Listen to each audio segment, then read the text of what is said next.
Di sebuah gedung tanpa papan nama di distrik Mayfair, London, waktu seolah berhenti.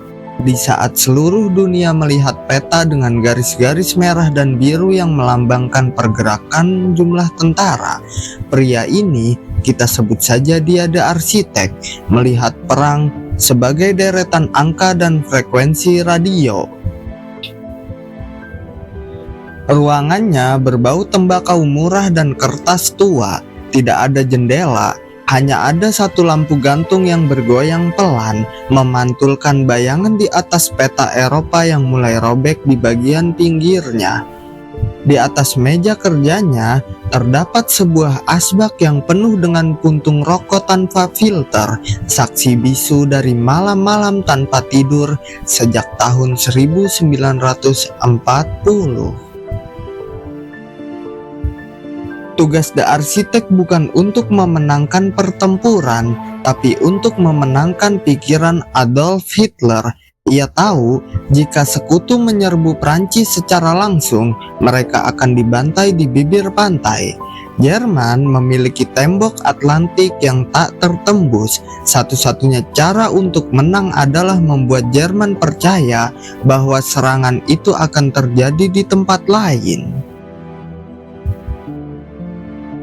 Ia mulai menulis sebuah memo rahasia yang hanya memiliki satu salinan. Memo itu berisi rencana gila, Operasi Fortitude. Ia tidak akan mengirim tentara asli, ia akan mengirim tentara hantu.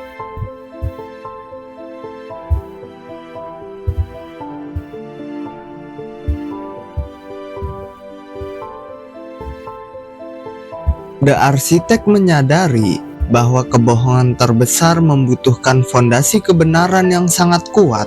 Ia membutuhkan seorang tokoh.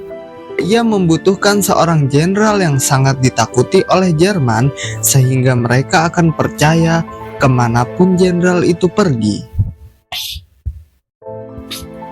Dan pilihannya jatuh pada George Patton.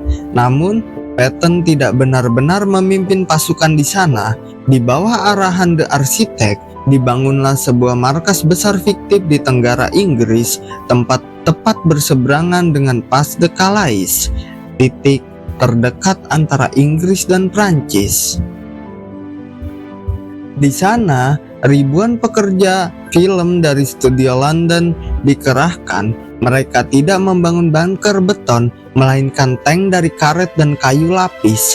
Dari udara, pesawat pengintai Luftwaffe melihat pemandangan yang mengerikan, ribuan tank, truk, dan barak pasukan yang siap menyeberang. Namun, jika ada satu saja tentara Jerman yang berhasil mendarat di sana dan menyentuh tank tersebut dengan ujung jari, mereka akan menyadari bahwa seluruh kekuatan itu bisa ditiup oleh angin.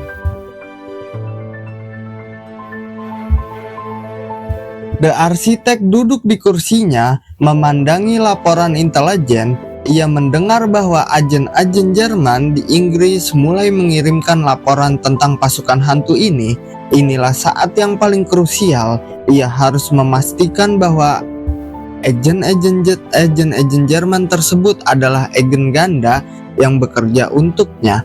Ia memainkan peran sebagai Tuhan bagi para mata-mata ini, mendiktekan apa yang harus mereka tulis, kapan mereka harus mengirimnya, dan berapa banyak bumbu kebenaran yang harus disertakan agar kebohongannya terasa manis.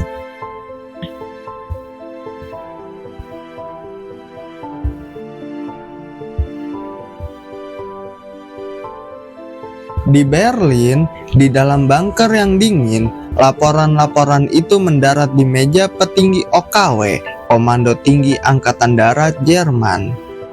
Mereka bimbang, Normandia terlihat lemah, tapi Pas de Calais terlihat seperti benteng. The Architect tahu bahwa Hitler memiliki obsesi terhadap logika militer yang kaku. Untuk memperkuat tipuannya, The Architect melakukan langkah yang sangat-sangat beresiko. Ia sengaja membiarkan sebuah pesan radio rahasia sekutu bocor dan ditangkap oleh stasiun penyadap Jerman di pesisir Prancis. Pesan itu berisi koordinat pendaratan fiktif dan jadwal serangan yang salah. Malam itu, The Architect tidak pulang. Ia menunggu di depan mesin teletype. Jika Jerman tidak bereaksi, berarti mereka tahu ini palsu. Namun, pada jam 03.15 pagi, sebuah laporan intelijen masuk divisi Panzer ke-15 Jerman mulai bergerak menuju Pas de Calais. Ia menghembuskan napas panjang, umpan telah ditelan. Namun, sebuah masalah baru pun muncul. Salah satu agen ganda di Madrid, seorang pria bernama Juan, mengirimkan pesan kode yang tidak ada dalam buku panduan pesan itu berbunyi, "Laba-laba telah menemukan sarangnya."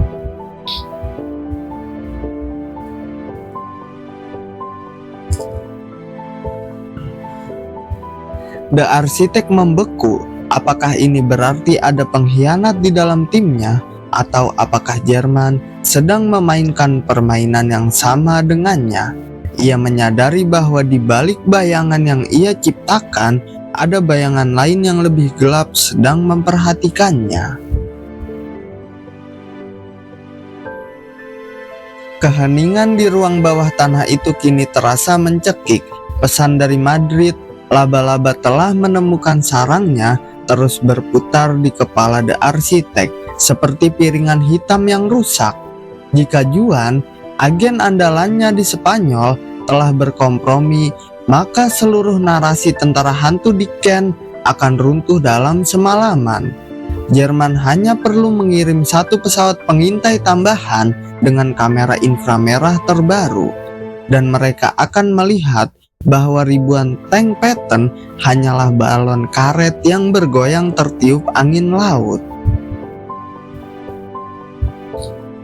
The Architect berdiri, melangkah menuju dinding yang dipenuhi kabel-kabel telepon yang saling silang. Ia memanggil Sandy Mercury. Tak lama, suara parau seorang wanita menjawab dari ujung kabel di pangkalan udara Dover. Itu adalah agen pantaunya. "Apakah ada pergerakan dari arah seberang?"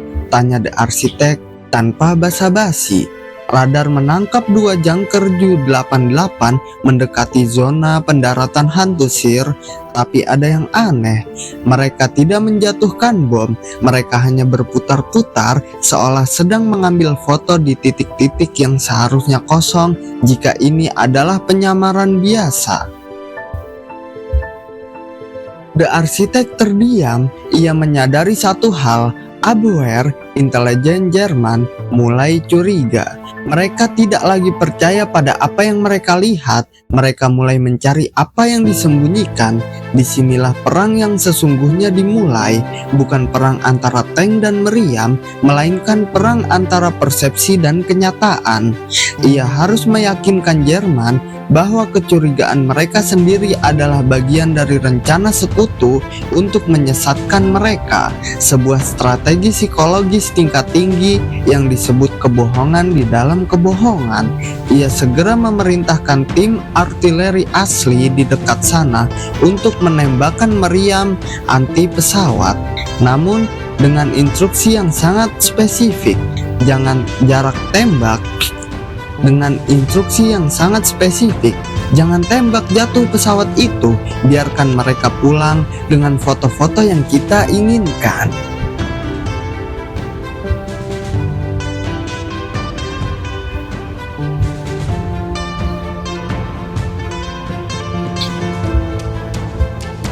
Sementara itu, di sebuah kafe remang-remang di Madrid, Juan, sang agen ganda yang dikenal dengan kode Garbo, duduk dengan keringat dingin mengucur di pelipisnya.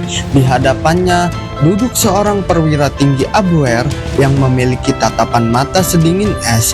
Perwira itu meletakkan sebuah foto di atas meja. Foto itu menunjukkan Juan sedang bertemu dengan seorang atasan militer Inggris di sebuah taman tersembunyi. "Kau melayani dua tuan, Juan," bisik perwira Jerman itu, "dan hanya satu tuan yang bisa memberimu nyawa besok pagi."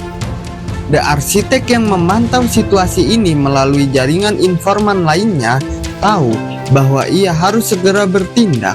ia tidak bisa membiarkan Juan dieksekusi, tapi ia juga tidak bisa menariknya keluar karena itu akan mengonfirmasi bahwa Juan adalah agen ganda. Maka, The Architect merancang sebuah skenario yang sangat berani. Ia memerintahkan agen lain di London untuk mengirimkan pesan terenskripsi ke Berlin yang seolah-olah tercuri isinya menyatakan bahwa Juan sebenarnya adalah umpan yang sengaja dikorbankan oleh sekutu untuk memberikan informasi palsu yang terlalu mudah dipercaya.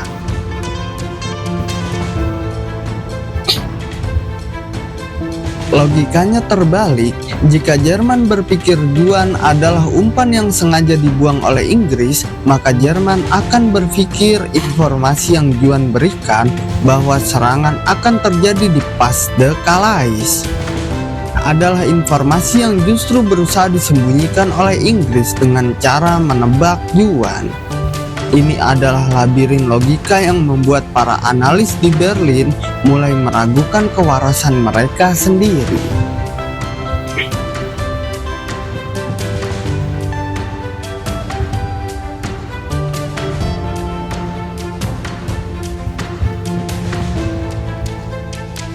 Memasuki tengah malam, The Architect kembali ke mejanya. Di sana, sebuah radio gelombang pendek sedang memancarkan suara statis.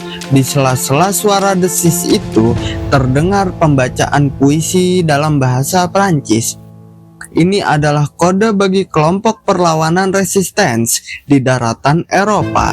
Setiap baris puisi memiliki arti peledakan rel kereta api, pemutusan kabel telepon, atau pembunuhan komandan pos pemeriksaan. Namun, The Architect memasukkan satu baris puisi yang salah, sebuah baris yang diambil dari karya Verlaine yang sengaja diubah satu katanya. Ia tahu para kriptografer Jerman di Paris akan menangkap kesalahan ini. Mereka akan mengira itu adalah koordinat untuk serangan udara di wilayah utara, padahal itu adalah umpan untuk menarik perhatian Luftwaffe menjauh dari pesisir Normandia. Saat ia sedang menyesap kopi pahitnya yang ke-12, telepon merah di sudut ruangan berdering. Itu adalah jalur langsung dari Downing Street. Suara Winston Churchill yang berat dan penuh wibawa terdengar di ujung sana. "Apakah hantunya sudah siap untuk menyeberang, Kolonel?" tanya Churchill. "Hantunya sudah menyeberang, Perdana Menteri. Sekarang tinggal menunggu apakah mereka akan menyambut hantu itu dengan peluru atau dengan keheningan." "Ingat satu hal," kata Churchill sebelum menutup telepon. "Jika ini gagal, sejarah tidak akan menulis namamu, karena secara resmi kau tidak pernah ada." The Architect tersenyum tipis. Itulah hadiah terbesar bagi orang seperti dirinya, menjadi tiada dalam catatan, namun menjadi penentu dalam kenyataan.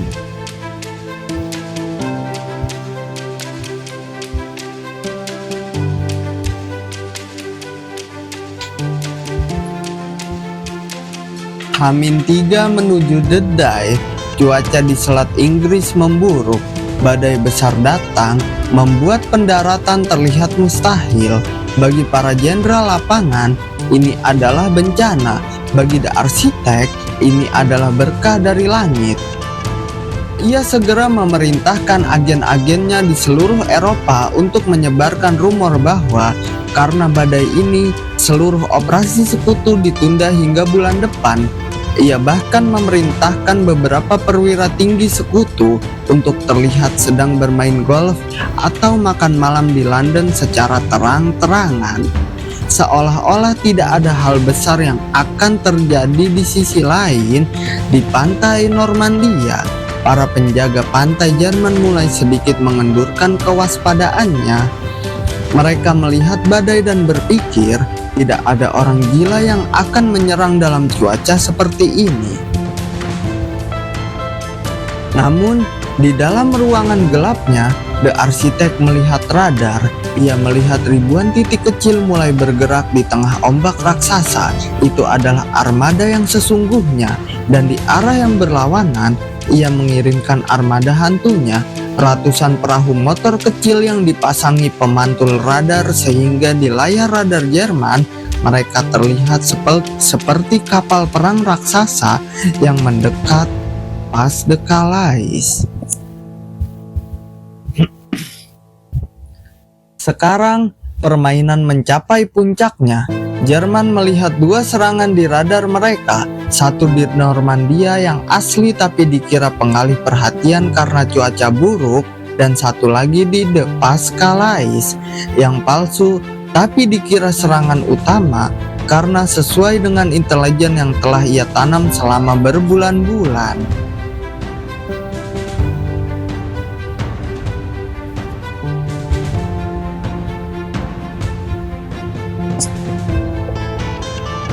Di saat inilah, sebuah pesan mendesak masuk dari intelijen angkatan laut. Sebuah kapal selam U-boat Jerman berhasil muncul di tengah-tengah armada hantu tersebut.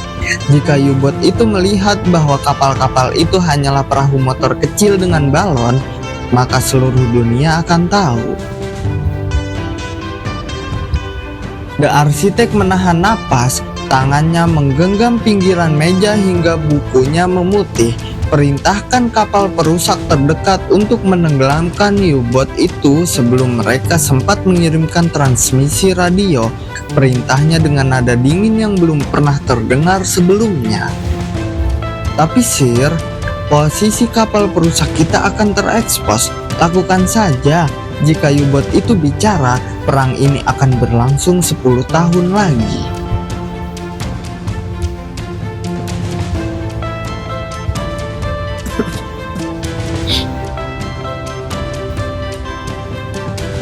Udara di ruang bawah tanah itu kini terasa lebih berat daripada beton yang melindunginya. Jarum jam di dinding bergerak dengan suara detak yang menyerupai pelatuk senapan yang ditarik. Di luar sana, di tengah kegelapan Selat Inggris, ribuan pemuda sedang bertaruh nyawa melawan ombak dan peluru.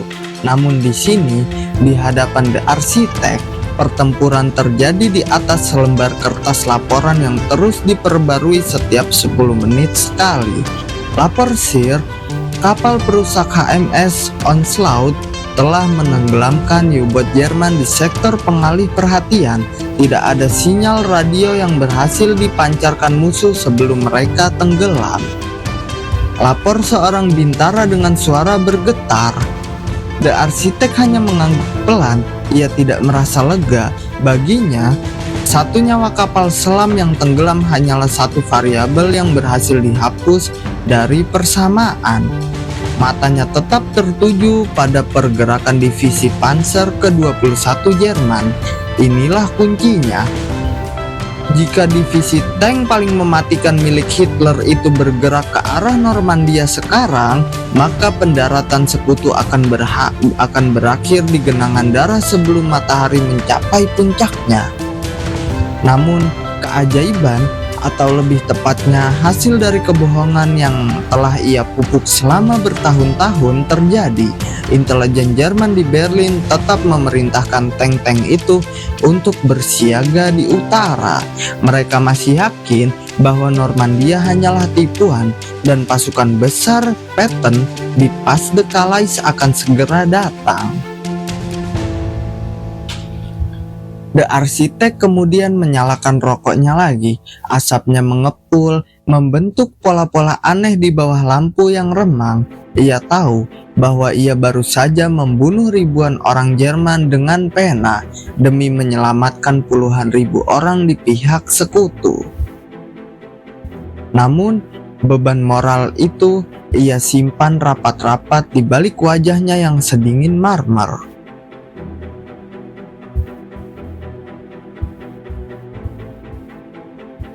Tepat ketika fajar menyingsing di Perancis, sebuah ancaman baru muncul di London.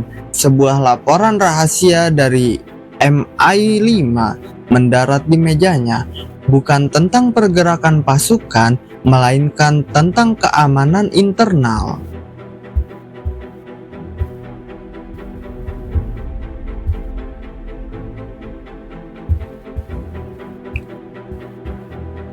Ada infiltrasi, Sir. Kami menemukan seorang agen tidur Abwehr yang telah aktif kembali. Sasarannya bukan jembatan atau pabrik amunisi. Sasarannya adalah Anda. The arsitek tidak terkejut. Ia telah lama menduga bahwa Jerman tidak akan tinggal diam jika mereka menyadari ada sosok yang memanipulasi informasi mereka begitu rapi. Ia berdiri dan berjalan menuju brankas kecil di sudut ruangan. Di dalamnya bukan berisi uang, melainkan sebuah pistol Browning high power dan sebuah paspor palsu dengan nama yang bahkan tidak ia kenali. Siapa mereka? Tanya The arsitek sambil memeriksa magasin senjatanya. Namanya Hans Muller, mantan perwira intelijen yang ahli dalam sabotase dan pembunuhan jarak dekat. Dia terlihat di pinggiran London 2 jam yang lalu. Dia tidak bergerak sendiri. Ada tim yang mendukungnya. The arsitek menyadari bahwa gedung rahasia ini tidak lagi aman. Ia telah menjadi target utama karena dialah satu-satunya orang yang memegang seluruh simpul informasi agen ganda di Eropa. Jika ia tewas atau lebih buruk lagi diculik, maka seluruh jaringan hantu itu akan terungkap. Ia memutuskan untuk tidak menunggu di dalam lubang perlindungan. Ia akan memancing Muller keluar.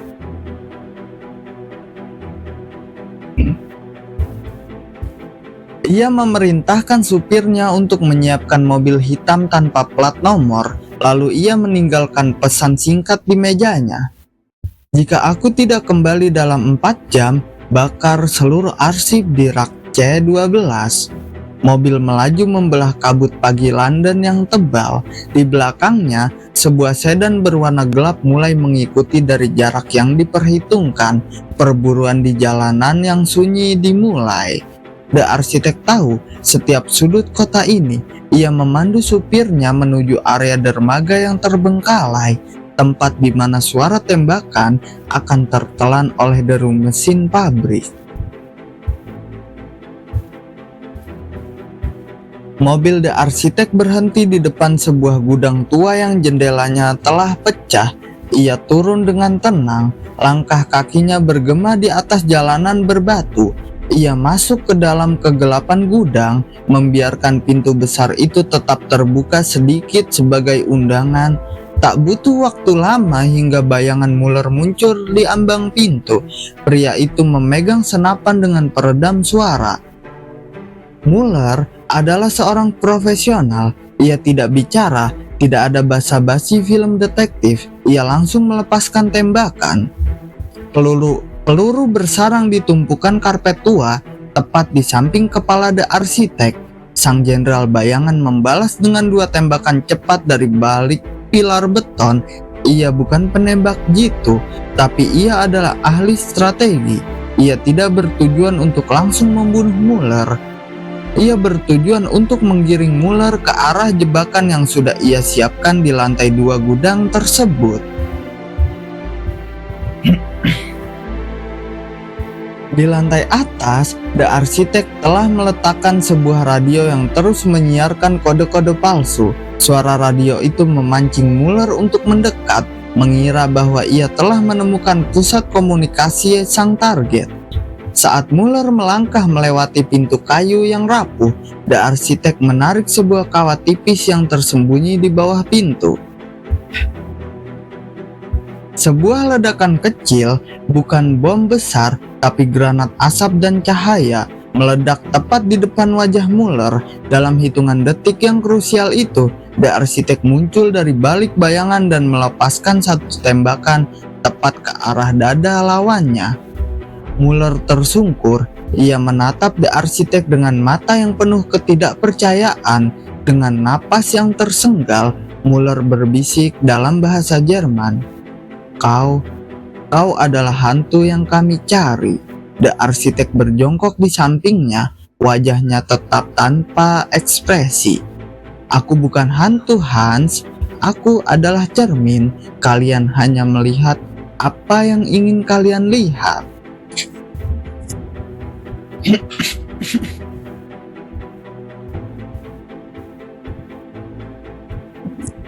Setelah membereskan masalah di gudang, The Architect kembali ke markasnya tepat saat berita besar menyiarkan bahwa pantai Normandia telah sepenuhnya dikuasai sekutu.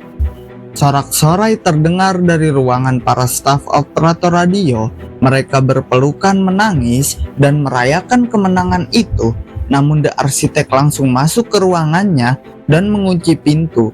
Ia duduk di kursi kayu yang keras, merasakan denyut di pelipisnya. Ia melihat ke arah peta. Operasi Fortitude berhasil melampaui ekspektasinya. Divisi Panzer Jerman masih tertahan di utara, menunggu serangan yang tidak akan pernah datang. Namun, harga dari kemenangan itu mulai menghantuinya. Ia melihat daftar agen-agennya yang telah dikorbankan demi menjaga kerahasiaan ini. Ada Juan di Madrid yang kini harus menghilang selamanya. Ada para operator radio di Prancis yang dieksekusi karena mengirim sinyal pengalih perhatian. Ia mengambil sebuah botol whisky dari laci bawah dan menuangkannya ke gelas yang retak. Di tengah kegembiraan dunia atas berakhirnya awal dari akhir perang, ia merasa sangat kesepian. Ia adalah pahlawan yang tidak boleh memiliki nama, seorang pemenang yang tidak boleh memiliki wajah. Tiba-tiba, telepon di mejanya berdering lagi. Bukan dari Churchill, bukan dari markas militer. Itu adalah frekuensi yang tidak dikenal. Suara di ujung sana adalah suara seorang pria dengan aksen yang sangat halus, hampir seperti bangsawan. Selamat atas kesuksesan di Normandia. Kolonel Anda telah memainkan peran Anda dengan sangat baik. Tapi jangan berpikir bahwa catur ini sudah selesai. Jerman mungkin akan kalah, tapi kami memiliki rencana yang jauh lebih panjang daripada sekedar perang ini. Klik, sambungan terputus. The Architect menyadari bahwa perang yang sesungguhnya baru saja dimulai, perang yang tidak akan melibatkan tank atau pesawat, melainkan perang informasi yang akan berlangsung selama puluhan tahun setelah senjata-senjata di Eropa berhenti menyala.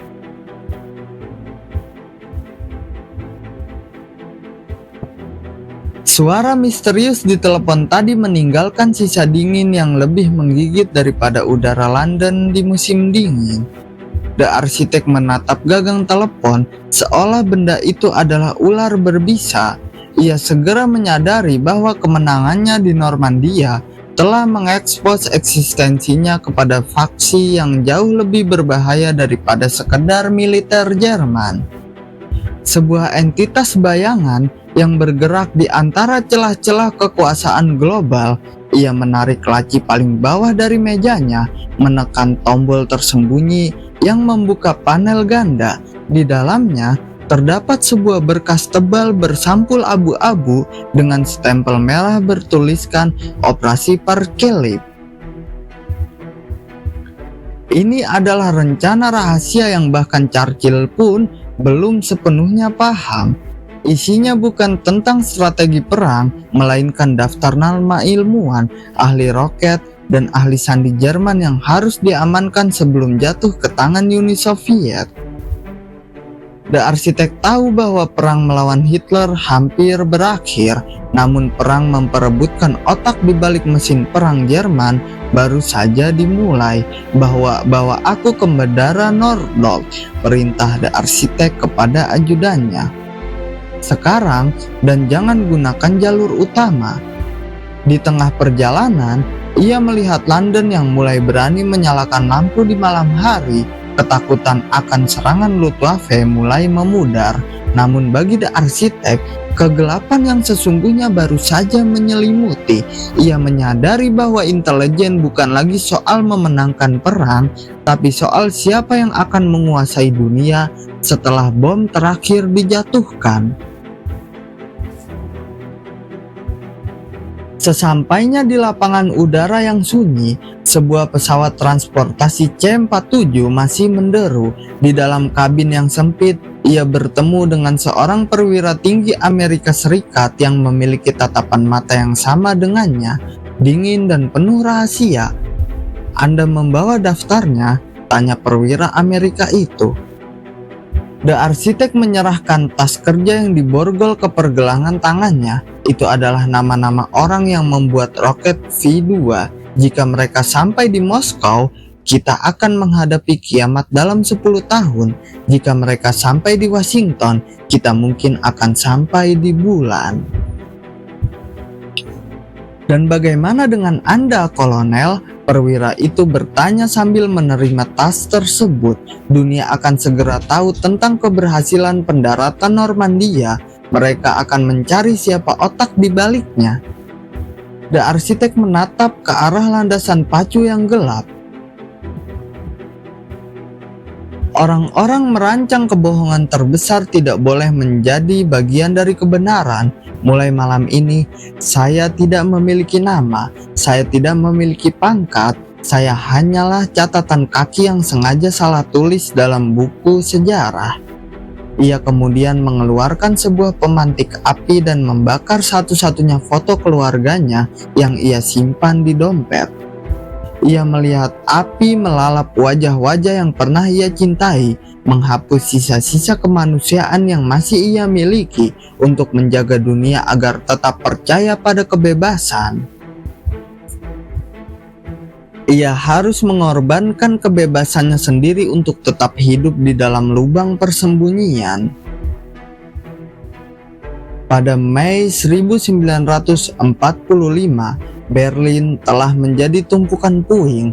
The arsitek berdiri di depan reruntuhan bunker Führer, mengenakan seragam prajurit rendahan agar tidak menarik perhatian. Asap masih membumbung dari tanah yang terbakar. Di sini, di tempat di mana semua kebohongannya bermuara, ia merasa tidak ada kemenangan, hanya ada kelelahan yang luar biasa.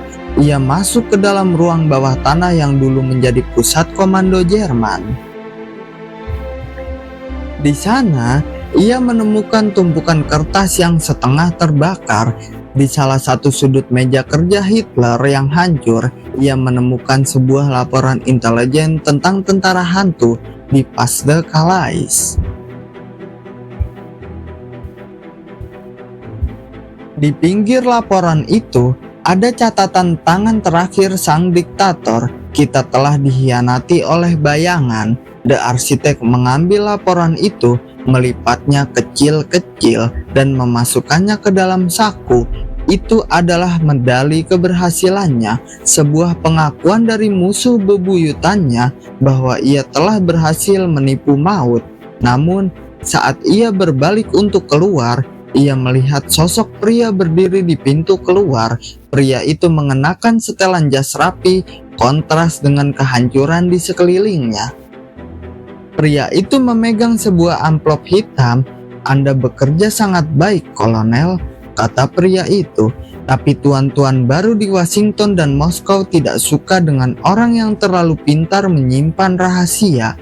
Mereka khawatir Anda akan mulai menenun jaring laba-laba untuk mereka juga."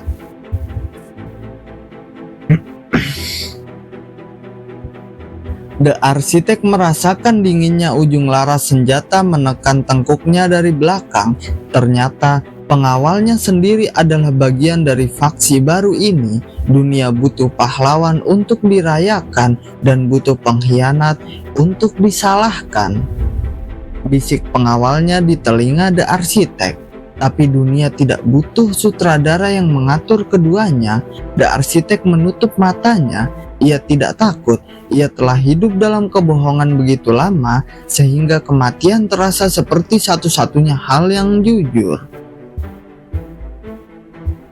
Namun, tepat sebelum pelatuk ditarik, terdengar suara ledakan besar dari arah luar bunker yang mengguncang seluruh bangunan.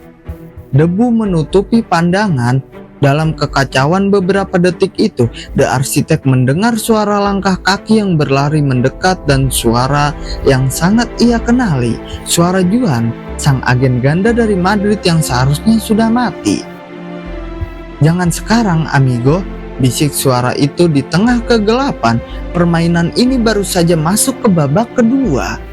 Saat debu mengendap, pintu bunker itu terbuka lebar, namun tidak ada siapapun di sana. Hanya ada sebuah cermin besar yang retak di dinding, memantulkan bayangan ruangan yang kosong. The arsitek telah menghilang, seolah-olah ia memang tidak pernah benar-benar ada.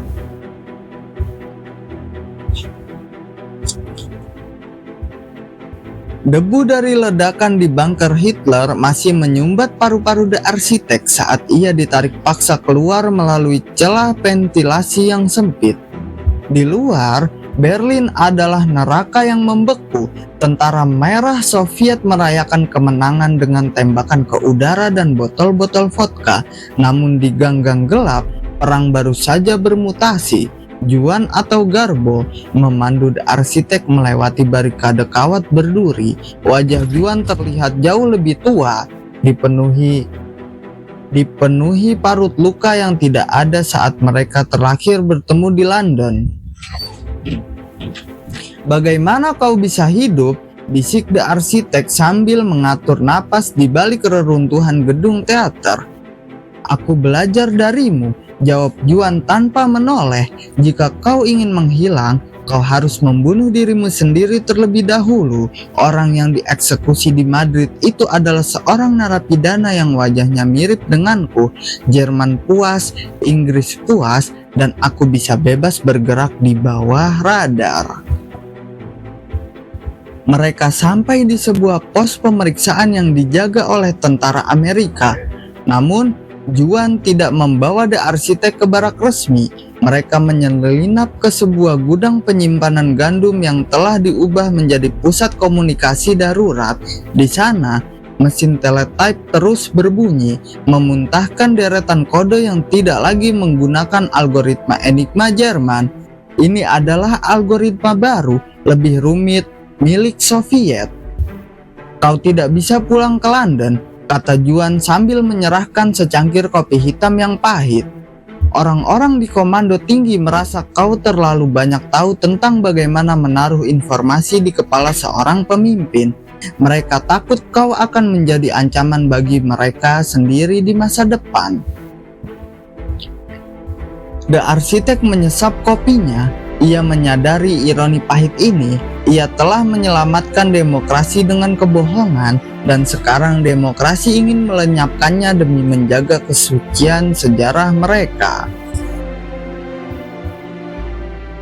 Selama beberapa minggu berikutnya, The arsitek dan Juan beroperasi di wilayah abu-abu Berlin.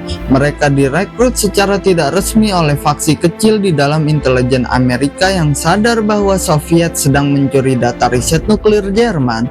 The arsitek menerapkan teknik lamanya, penyesatan informasi. Ia menciptakan dokumen-dokumen palsu tentang proyek Manhattan yang sengaja ditinggalkan di laci-laci kantor kedutaan yang ditinggalkan.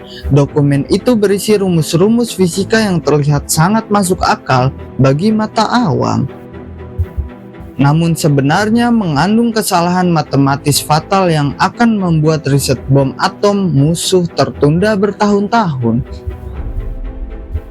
"Kita sedang membangun cermin hitam," kata The arsitek, menyusun pola kode baru. "Setiap kali mereka melihat ke arah kita, mereka hanya akan melihat pantulan ketakutan mereka sendiri. Namun, di tengah kesibukan itu, sebuah ancaman lama muncul kembali. Sosok misterius yang meneleponnya di London ternyata adalah bagian dari organisasi bernama The Wafer, sang penenun. Mereka adalah kartel intelijen yang ingin mengontrol jalannya sejarah dari balik layar."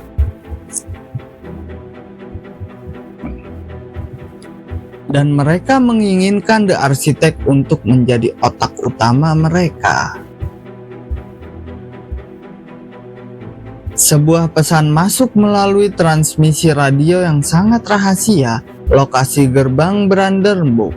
Jam 2 pagi, tanpa senjata, tanpa pengawal, The Architect memutuskan untuk datang. Ia telah berlari.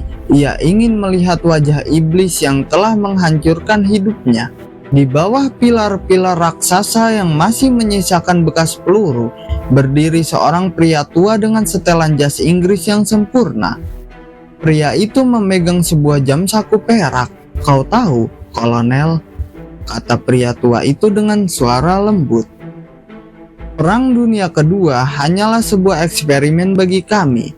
Kami ingin melihat sejauh mana satu orang bisa mengubah persepsi jutaan orang, dan kau adalah subjek terbaik kami." The Architect mengepalkan tangannya. "Berapa banyak nyawa yang kau korbankan untuk eksperimen ini?" "Nyawa adalah statistik, persepsi adalah kenyataan," jawab pria itu dingin. "Sekarang Jerman sudah hancur, dunia akan terbelah menjadi dua kekuatan besar. Kami ingin kau mengatur keseimbangan di antara mereka. Kami ingin kau menciptakan ketakutan yang cukup besar agar mereka tidak pernah benar-benar berperang, tapi cukup kecil agar mereka terus membeli senjata dari kami." Ini adalah titik balik bagi The Architect. Ia menyadari bahwa selama ini ia bukan hanya menipu Hitler, tapi ia juga ditipu oleh orang-orang yang ia kira adalah sekutunya sendiri. The Architect berpura-pura setuju. Ia dibawa ke sebuah markas tersembunyi teknologi komunikasi tercanggih saat itu.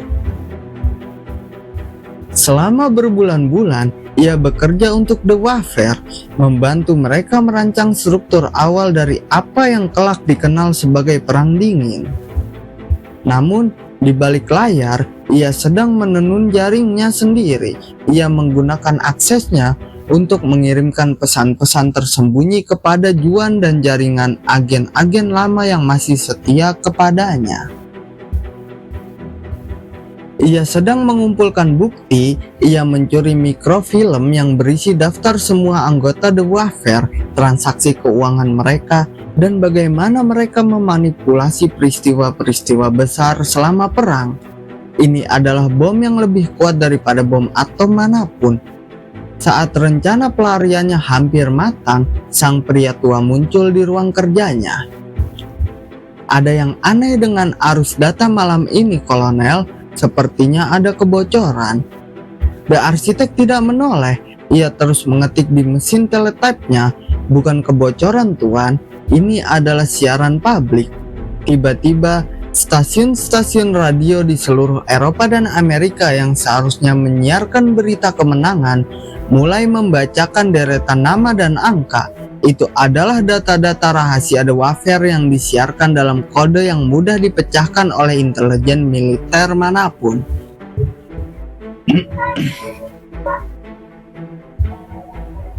"Kau baru saja membunuh kita semua," desis pria tua itu sambil menarik pistolnya. "Tidak," jawab The Architect dengan senyum pertamanya dalam bertahun-tahun. "Aku baru saja memastikan bahwa tidak akan ada lagi yang bisa bersembunyi di balik bayangan, termasuk aku." Ledakan besar mengguncang markas Alpen tersebut. Kali ini The Architect tidak lari keluar. Ia berjalan menuju tebing yang tertutup salju, sementara api melahap semua arsip di belakangnya. Juan sudah menunggu di bawah dengan sebuah pesawat kecil, namun rute menuju ke sana dijaga oleh pasukan elit The Waffe yang marah. Tembakan merobek udara dingin. The Architect merasakan panas di bahunya. Ia jatuh di atas salju yang putih. Darahnya menciptakan pola merah yang kontras. Saat pria tua itu mendekat untuk memberikan tembakan terakhir, suara gemuruh terdengar dari atas bukit. Longsoran salju besar meluncur ke arah mereka, menelan segala sesuatu yang ada di jalannya. Beberapa hari kemudian, tim penyelamat hanya menemukan satu hal di lokasi kejadian. Sebuah jam saku perak yang berhenti berdetak tepat pada jam 02.00 pagi, dan sebuah pesan yang terukir di salju yang mulai mencair. Hantu tidak pernah mati, mereka hanya berganti wajah.